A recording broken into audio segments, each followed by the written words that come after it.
So while we're waiting to see if the president will give Canada the same pause he granted Mexico, the damage already being done. Moments ago, Prime Minister Justin Trudeau said all retaliatory measures against the U.S. would stay in place even if Trump pauses tariffs. And here's how some Canadian businesses are pushing back with signs like these, encouraging shoppers to buy Canadian-made products. Some liquor stores have removed American distilled alcohol from their shelves. Manitoba lawmakers passing an order pulling U.S. liquor from all its stores, giving businesses their tax incentives. And in Alberta, the Premier told CNN they're turning to other trading partners who are honoring their trade deals. With us now is Anthony Housefather, a Canadian member of Parliament. Sir, thank you so much for being with us. How are you seeing this development, and if there is ultimately a chance for an off-ramp, do you see it as an execution merely postponed or a sign that actually there is something of a lasting ability to avoid these tariffs?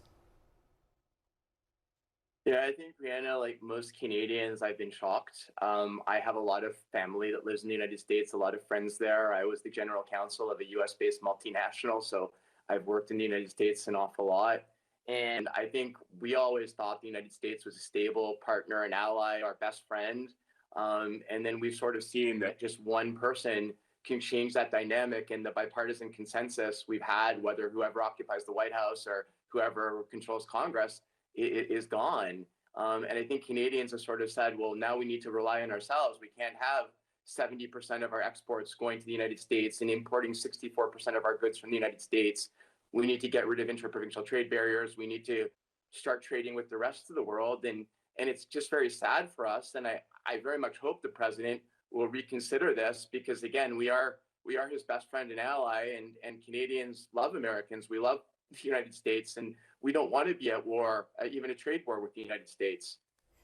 Do you think it's whoever occupies the White House, or do you think it's if Trump occupies the White House? And I mean this because we're hearing from, every member of Parliament we have on, every official we have joining us from Canada talks about Canada being more self-sustaining, not relying on the U.S. so much. Do you worry that even once, the Trump term is over, and I understand, you have 4 more years for sure, you worry that this lasts beyond that? I think it's very much unique at this point to President Trump. I still think that the vast majority of members of Congress, left to their own devices, would not support this type of an action. I don't think that this is an action that is supported by the business community in the United States or by labor in the United States. I think they realize that integrating our economies was the best possible thing for both countries. Remember, Brianna, the United States just tried these type of tariffs in 1890. And then again at the beginning of the Great Depression in 1930, and neither time did it work well for the United States, and they were repealed a couple of years later. This is going to make everything more expensive for American consumers and for Canadian consumers. It will cost us both jobs. This is not something like, we're not China, right? We're not taking low-cost manufacturing jobs out of the United States to come to Canada.